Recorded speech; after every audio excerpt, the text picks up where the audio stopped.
கோவை வெள்ளியங்கிரி ஆண்டவர் கோயிலில் 108 விளக்கு பூஜை நடைபெற்றது. அதைத் தொடர்ந்து 10,008 அகல் விளக்குகளை கோயிலின் உட்பிரகாரம் உள்ளிட்ட இடங்களில் ஏற்றினர். சிவனடியார்கள் கைலாய வாத்தியம் இசைத்து வழிபாடு நடத்தினர்.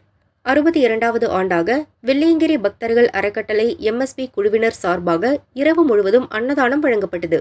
திரளான பக்தர்கள் பங்கேற்று தரிசனம் செய்தனர்.